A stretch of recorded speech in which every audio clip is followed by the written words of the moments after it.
On the faces and personalities of Fort Worth and cultivating business. I'm your host, Chris Quinn. Today we've got a great show lined up for you with Brandom Gengelbach, Fort Worth Chamber's Economic Development. He's responsible for branding Fort Worth and going out and cultivating business. I've also have Greg Morse, the CEO of Worthington National Bank, who's going to tell us about his new location. We are live on YouTube and Facebook today, so tune in. I'm glad you're with us today. We're all about cultivating each business each week, and each week we go out and try to find these storytellers that are cultivating business every week. And it's really exciting to be creating business television and video marketing. And regardless if you're a businesswoman or a businessman, a deal breaker or a deal maker, an entrepreneur or an influencer, a marketer or a strategist, you're in the right place, because we're all about bringing these people together. And my first guest is one of these people that for years has done just that. He's a marketer and someone that's really made a difference in the community for some time now. Greg Morse is the CEO of a bank for the last 15 years. And has done a lot for the community. Greg, come on in if you will. Good morning. Thanks for being with us. Thank you. I understand it's your birthday today? It is my birthday today. Happy birthday. Thank you. Do you have a big birthday planned? I don't know if I make birthdays big anymore. That's right. So, Right. I do have a theory if you're out of the country, it doesn't count. So That's right. Hey, I think to understand why you've been so successful, you have to understand you. You've done this for a long time now. What do you love most about what you do? well, my favorite thing is dealing with people. Right. It's easy to make money. It's harder to make a difference. Yeah. And so I got into banking not knowing what I wanted to do, and I thought I'll see what everybody else does for a living. Sure. And I'm still doing it 34 years later. So Yeah. it's amazing to get to see what everybody does for a living and the interactive pieces of the community, and I can't imagine doing anything else. Yeah. So, We were talking about banking, and banking's changed so much. it really has. When I first got out of college, we carried a note in our pocket, and if you and I were having lunch and you needed money, boy, I would sign it right there. That doesn't happen today. Yeah. So it's really not, I guess banking is, I was counting, there's over 30 banks in Fort Worth, 30 different brands of banks. Probably, but there's not many local ones left. Right. So Right. anyway. So let's talk about, you're one of the only local Yes, sir. banks. Yeah, we all of our banks are in Tarrant County. We're not a Wall Street bank, we're a Main Street bank. We don't have any 800 numbers, it's all 817. So we put our pants on just like our customers put their pants on. And customers always come first. We run our bank opposite than most companies. Most companies run the shareholders at the top, and that's who they're trying to benefit. And we do ours on what I call a reverse pyramid, and we run it for our employees. If we have happy employees, we'll have happy customers. If we have happy customers, we'll have happy stockholders. So Yeah. it's just a little different than the publicly traded model. So, Yeah. Well, I think you get that vibe when you go in your Sundance location, right? yes, our Sundance all of our locations except for our newest location were rehabs. And of course, that building was built in 1914. Had really good bones. When I moved here to start my banking career, it was a Chinese restaurant. So We getting good audio, Kyle? Okay, great. That Sundance location is ideal, isn't it? I mean, you've kind of got the... it really is. When Larry's Shoes used to be there, Yeah. and I called, of course, Sundance Square and Bass owned the building, and I called them the day I saw that Larry's was filing bankruptcy. And they said, no, Mr. Bass wants us to be a retail location. And so then I already moved in after that, and that even lasted a couple of years. And then I just kept pressing Johnny Campbell, when are you going to let us come in? When are you going to let us? So finally, 3 banks bid on it. We were the worst bid, and Mr. Bass said he liked the little bank's name. So it was great with us. So That's great. Okay, so let's talk about this. We were kind of breaking it down because banking is more than banking today. sure. And it's really about that 24-hour customer service, right? Yes, sir. Talk about how you provide that 24-hour customer service. Well, we're not a huge bank. just locally owned. But we have to have the same technology that our larger competitors have. And anymore, people are doing so much digitally. A lot of times, we're a business boutique, so we don't have much foot traffic anyway. But also, you can throw a hand grenade or a lot of not kill anybody. You might get some of our employees, but the customers are they're not coming into the bricks and mortar locations as much as they used to. They still want them, and they still want another thing to come in and feel everything, but they don't go as often. So. Great. Your new location. Yes, sir. Our new location, we've owned our new location since before Edwards Ranch Road was there. We'd gotten with the Edwards family, and they told us about their master plan, and of course by then the toll road was, under construction. And we wanted to be at that location because it's in between a couple of neighborhoods that a lot of our customers live in Westover and Mira Vista.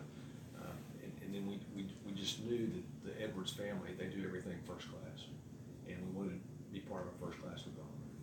And so that's the corner we wanted. It's at Edwards Ranch in Bryan Irving. We knew we had to make it look good because, like I previously said, all our previous locations were rehabs, historical buildings or whatnot. So this one, it's kind of like when you buy a house. If you build it from the ground up, and somebody doesn't like something in your house, it's your fault. But if it's a rehab, you say, "Oh, that was already here." So in this building, we knew we were going to be on the main corner. We wanted it to look right. It took me a while to assemble the right team. We don't build stuff until we know we have a team. So we hired some great people, took some of our existing employees and put them out there, and that's been a really great location for us. And it's packed with art just like our other locations. So. That's great. I'm with Greg Morris. You're watching Inside Fort Worth Business. We are talking about banking, how banking changed, about customer service, how banking isn't banking anymore. Banking's about being there 24/7, Right. being there for your customer. Greg's been there. He's involved with the community. He's involved with the museums. He's a rancher. He's involved with the Fort Worth Stock Show and Rodeo. We get in there, we scramble. I mean, I think the stock shows are great. I think calf scrambling is a lot like banking, isn't it? It's more fun. It is. But you've got to be there for those kids. Sure. And every situation is different. Right. And being there for the customer, I think, as the big bank, you can't do what the small banks can, right? That's right. And you can adapt to weather. Okay, you've got these really cool new location that's, I haven't been in any bank like it anywhere. You've got all these different artists. So tell me your philosophy in the lobby and what you were doing and kind of bringing people in. Okay. While I was getting my undergraduate degree, I got an art history minor. Okay. Which my mom told me I was wasting my time. Okay. And I was really doing it so I could get dates. There weren't many good-looking girls in accounting. Okay. Or in the finance courses, but there are a lot of good-looking girls in art history, and I hate to say that, but it's kind of served me well. And then I've got a daughter that's getting her PhD in art history, and she helps me as well. Most of our locations have a live artist and a dead artist, because we have a theory that you have to support the living artist, so there'll be art continuously. In this location, all of our artists are alive. We have Laura Wilson, who is a photographer, very famous. She's an author, she's an artist. She trained under a guy named Richard Avedon. Yeah. She had an exhibit at the Evan Carter a couple years ago, and her exhibit is now traveling. Ready? It's gone to County Wyoming, it's in New York City, it's currently at the Briscoe, San Antonio. We also have Rima Lee. She's also a local artist. She's a photographer. She's in our lobby. And then we have our other sculptures that are inside are by a gentleman by the name of Bill Starkey. And if you haven't been to our location, it's like a museum in there. And then our outside sculptures are by a lady named Deborah Ballard. She's a professor of Southern Methodist University. And she's in the Nash, the gallery and all that kind of stuff. So those are the four artists we've chosen for this location. Now we got to start picking artists for our next location. Cool. Great. And how is that idea as far as bringing those people, to bring more people into the bank or change that experience while they're in the bank? No, we want people to be comfortable. Okay. And I think you probably agree, we spend a lot of money on our finish out. Our inside of our banks look like museums, and we do that on purpose because you spend more time at the office than you do at the house, or my employees do. So we want to be comfortable. We want to be proud to bring people into our locations, and we think the art just kind of separates us from other locations. You go into some of our competitors now. There's no art in there. Now, when you were a child, you go in there and there was art on the wall, and you probably didn't understand that, but you understood the suckers that they gave you. So we still have suckers. We get dog treats. The dog, you know, you pet him. So we try to make it everybody feel comfortable, and I think the art adds a lot to it. Great. Terrific. What do you love most about Fort Worth? You give to Fort Worth. You're involved with so many different causes, and hands down the people. People. And you're going to get everybody else's different opinion. They're going to say they love the trails. They love Santa Square. It's just the people that make this town. It's just, I wasn't born here, but I feel like I was. And everybody's so friendly here. It's just night and day from Dallas and Fort Worth. It's like there's a barbed wire fence between the two cities, and I like it. I did go undergrad there, but I got my graduate degree here. So great. And I live over here. I don't live over there. So well, we appreciate everything you do for Fort Worth, for the museums, for the stock show, for all of our employees are on at least 2 nonprofits, because my dad raised me that your rent to society is your community service, and so we believe in giving back. And to give back, you got to give back your money, you got to give back your time, or your sweat, and just like you. So, well, you all need to check out Worthington National Bank. Check out the art. Got some unbelievable art going on. Some really cool stuff. Thank you. Yeah, and that's at the new Clear Fork location. What's the address of that location? 5825 Edwards Ranch Road. 5825 Edwards Ranch Road. Go out there. Mr. Morris will help you in any way you need help. We'll be there 24/7. 24/7. That's the idea with banking today. And this week I will be in New Orleans at the American Bankers Association conference. I'm not going to physically be there, but I'll be hashtagging, getting content marketing ideas, because that's the thing with marketing and banking. I mean, there's so many regulations on it, and you guys have done a great job with your billboards and how you promote your brand and different things like that. And Greg and I are going to more talk about his brand and different things like that. So he really does a great job. Thanks for being here today. Thanks for having me. Great having you. Okay, guys, we're getting ready to tee up our next guest, which is Brandom Gengelbach. Here in just a couple of minutes, we're going to get his audio going. It's been a great week.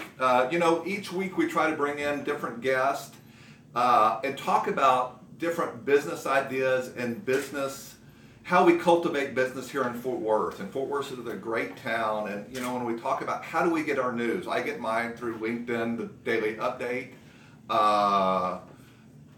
Star Telegram is a great resource. Fort Worth Business Press is a great resource. Fort Worth Quarterly is a great resource. Let's go in a circle around and get the audio on. Brandon, if we can, Sarah. So I think there's all these great resources that we can go and turn to for news. We like video, right? But we still have our print publications, which are going to help us go and let us know what's going on in the city, because we are all about one thing, and that's cultivating business. And each week we want to do that here on Inside Fort Worth Business, and I hope that you're tuning in each and every week at noon to get your news from us, bringing those stories to you and bringing these decision makers, these influencers, these innovators, these cultivators, these people that are really making a difference in our city. I'm really excited about our next guest, who is someone that is making a true difference. Who is the person that's responsible for branding the city, for telling the story of the city, and does it at least a couple days each month, goes all over the country to tell that story. And how do you tell that story? When you bring a big company like Facebook, which is the world's largest data center, where do you go from there? And how do you go from there? So I'm excited to introduce our next guest from the Fort Worth Chamber of Commerce, the Economic Development Director, Brandom Gengelbach, who is with us today. Brandom, Good morning. thank you for being here. How's everything going? Wonderful. Great. That's Brandom with an M. That's right. Random. Random. Don't be random. Don't be random, but Vote random. Yeah. How many times have you got that through the years? A lot. Great. A lot. Yeah, that's right. And how did that name come about? So grandmother's maiden name. Her maiden name was Brandom, Patty Lee Brandom. So my dad's middle name's Brandom, and I got the first name. Brandom. Terrific. Well, welcome aboard. You've been here in Fort Worth for 9 months. Great. How's that going? Wonderful. Good. Awesome. What you're from this area originally. Yes. What motivated you to pick up and come back? Great question. Well, so I spent a lot of time in Texas growing up. Dad was in the chemical industry, so spent some time in Houston 3 times, Dallas a couple times, and my folks are in Plano. And I remember when I was with my wife, we'd come in for holidays and visit my folks in Plano, and she said, "Would you ever move back to Plano?" And I said, "No, but I could see us moving to Fort Worth." We were in Nashville at the time, and it was a similar culture of just authentic, laid back, easygoing. And then lo and behold, 5 years later, I get an opportunity to join the chamber here and be an hour away from my parents and be in the 16th largest city in the nation. That's great. Pretty awesome. Terrific. Yeah. When you think about Fort Worth, what is your vision for branding Fort Worth moving forward? Well, the first thing is to get the message out. I've heard from so many people being new in the community, they say, "Hey, Brandom, we're Fort Worth, the best kept secret." Thinking that's probably not a good thing that we're the best kept secret. So the first thing is to get the word out there. People need to know and understand Fort Worth. It's easy to get lost with Dallas, and we need to show the unique competitive advantage that we have as a community. So that's number one, is just getting out there and allow people to know who we are. And then the second is really crafting our message. And I think as the city grows, we're the 16th largest city, as I've mentioned. We've grown it at 60% from 2000 to 2016. And so there's a little bit of conversation about what that message needs to be. How do you embrace your heritage, embrace your Western roots, while at the same time showing the progressiveness that is Fort Worth? What's the biggest misconception about Fort Worth? Small community. People don't realize we're the 16th largest city in the nation. Every time we have that conversation, they're like, "Really, 16th? Yes, we're bigger than Nashville. We're bigger than Charlotte. We're bigger than Pittsburgh." They don't understand the size and the scope of the community. Every time they come here, they're overwhelmed with how big things are, how nice and friendly the people are, how much there is to do. That's a huge key for us in any project we work, is getting people to come visit the community. Because you come and visit, and as you know, it's hard to walk away not impressed. Cowboys and culture. Good Cowboys thing, and bad culture. thing? That's a great question. I think I think our greatest asset at the same time can be a challenge when you're trying to market progressiveness in a community.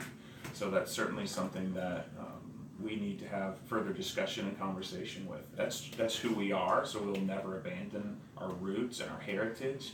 That creates this culture of hard work, authenticity, genuineness. But how do you do that in a way that shows the progressiveness and shows how we're entering into the digital age and moving forward to be more contemporary? So I think there's some opportunities to investigate that, and certainly as we look at the chamber and our vision and where we can help take the city, that's a big point of conversation. When you think about making Fort Worth digital, how do we make Fort Worth digital? Well, I think it's just it's the process of modernizing. I think that's just what happens when you're talking about a digital economy. It's just taking the advantages that are there today and incorporating into all aspects of your economy. So from our standpoint, when we think digitally specifically, it's around being able to take the assets in the community that we have, so aerospace, logistics and distribution, and how do we create a digital platform from that? How do we take advantage of the healthcare and the pockets of innovation going on there so that we can introduce digital concepts and ideas? So you start with your assets and embrace that and then see what happens. Great. We've talked about Dallas and the fact that everyone in Fort Worth, it's the kind of bad word, if you will. But we know Dallas is a real asset. How do we work with Dallas together rather than as an opposition? Well, it's a long-standing relationship, and I know it's presented challenges, but at the end of the day, we're the 4th largest metro, and we're going to be the 3rd largest metro in the 2020s. And I would contest that the challenges that we face today and the issues that we face today are greater than city or county borders. They're regional discussions, they're regional conversations. And as a result, you can no longer look at life in a vacuum or look at life in a specific silo. You have to be thinking regionally. We're going to be forced in that direction. So as it relates to mass transit, as it relates to being able to attract larger companies, you can't do that with just the 16th largest city or just the 9th largest city. You have to do it as the 4th largest metro. Right. The number one question you get?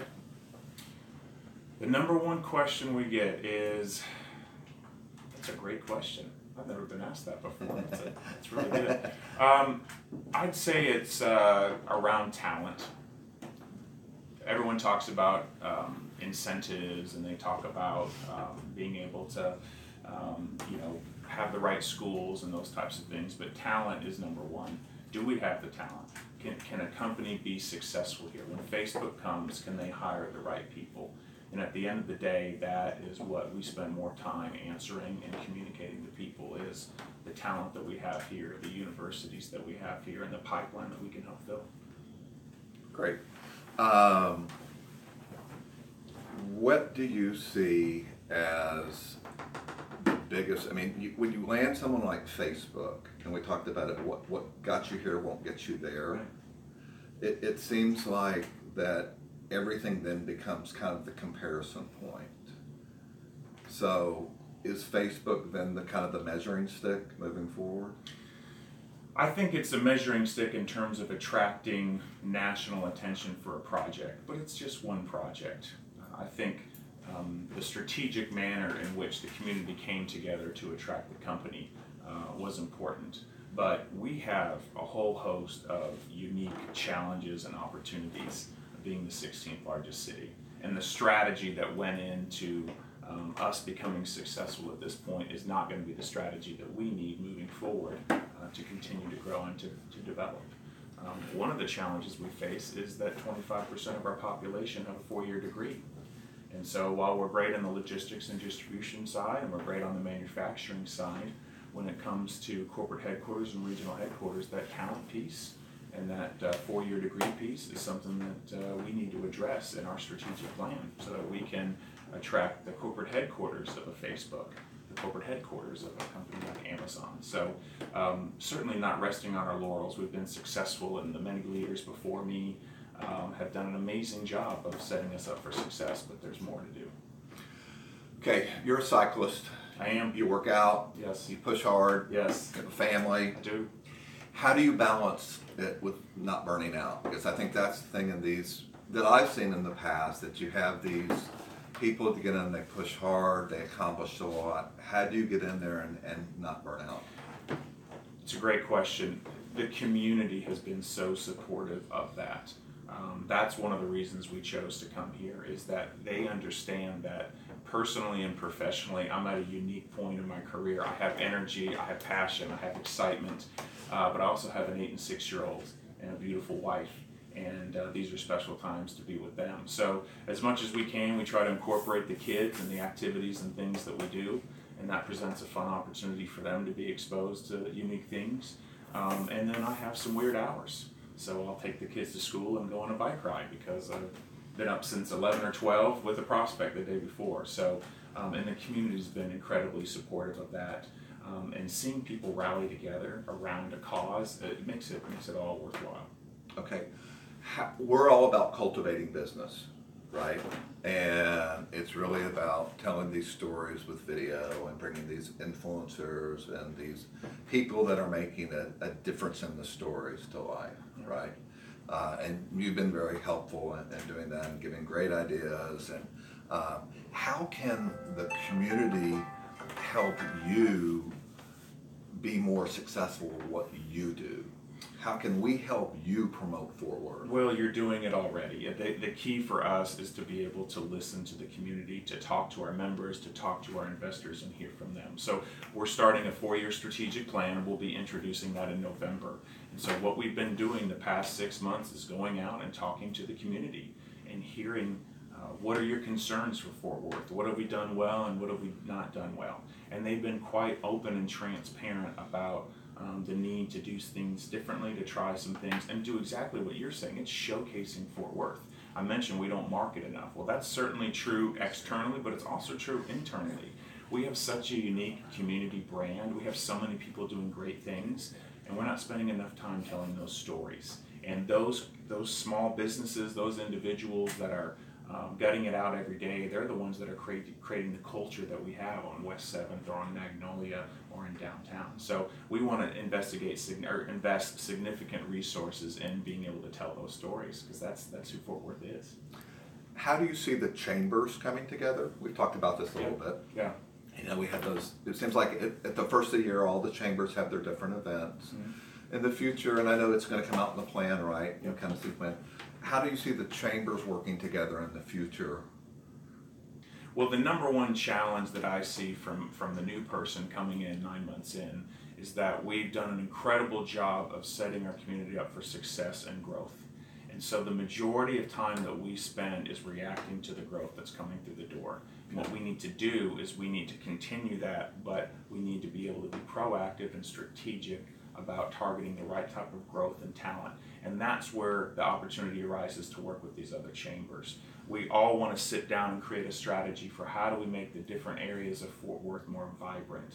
It's awesome to have Facebook, but Facebook doesn't address challenges that are plagued in downtown and East Fort Worth, like poverty and like four-year degrees and like mass transit. Those are the things that the chamber can be coming together, all the chambers working on, to truly raise the tide for all the boats. Great, great. You riding? I am. I rode yesterday. Great. We need to go on a ride together. I don't think you can keep up with you. No, come on, a coffee ride.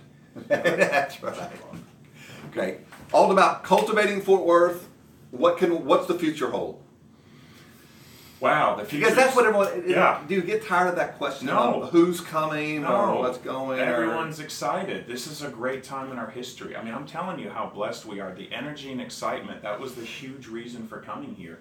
Everyone's open to change. Everyone's open to trying new things. They're fired up. They want to look at new things. And what surprised me is they backed it up. A lot of the times people say, oh, we're open to this. This sounds great. And then you start to radically create some change. And I didn't mean that. I just wanted, something over here. Everyone's been really, really responsive. So right now, obviously you can talk about Amazon. That was a RFP that was conducted via Twitter, social media. So we're having conversations right now about, okay, how do we help attract this second corporate headquarters, and what can we do? And let's give a shout out to your awesome leadership of the people that you work with, and let's name them off some of the people. Yes, Bill Thornton is our president, and he's done a great job for ever. And let's think of it as a team. He is the general manager, if you will. Absolutely. And you're the GM. Sure. I'm just trying to think of these analogies. Whatever you want. Yeah. Tight end, punter, kicker. We get it. No, don't. I don't know. I love sports analogies. All right. Okay. But Bill Thornton has done a fantastic job. Yes. Because I think that you're constantly reinventing yourself, right? You are. And Bill Thornton has constantly reinvented the chamber. And as a coach, you have to find new ways to communicate with not only people that you're recruiting, with people that you work with, people in the community. It's kind of like juggling fire. Well, and he's got a special talent. It's not easy to be in a role for a period of time and then to say, you know what, we're getting a little stale here. Let's try some different things. Right. I'm going to sit back. We're going to bring in some new people, and we're going to try to see if we can do things differently. That creates incredible self-awareness, incredible humility. And he's been so supportive from day one of just saying, okay, we need to do some things differently, and let's look at it from a different viewpoint. Very rare. Another reason why I love him, love Fort Worth. That's really been the theme that I've seen from all the leadership in our community. Right.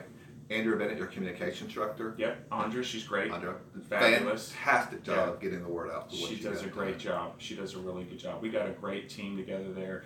You don't work at the chamber for the money. You work at the chamber because you love the community, you love the people, and that's true of the Fort Worth Chamber. But it's everyone coming together to promote that out. That's it. And get that story. That's exactly right. It's everyone on our organization. It's everyone at the city. It's everyone at the county. It's everyone at the state. There's so many players for a Facebook deal, for these different deals. There's so many people that have to come together. And it's just fabulous to see it all work. You know, another one I really like is Mr. B. Yeah, He doesn't like it. He doesn't like it, but that's a great job of the Chamber newsletter. he does. Hey, we have really enjoyed having you guys Thanks. here. I want to thank Mr. Morse for being here. I want to thank. I want to fumble with y'all's It's name. okay. Yeah. You can just Brandom, call not Mr. B. random. Hey, thanks for tuning in to this edition of Inside Fort Worth Business, Fort Worth's only video magazine about telling the stories of the faces and personalities of Fort Worth and cultivating business. I'm your host, Chris Quinn. Thanks for tuning in. You can see us every Sunday here on Facebook and YouTube at 12 noon. Thanks for tuning in. We're happy you've been here. We hope you've enjoyed today's show. Have a great week, and we look forward to seeing you next week.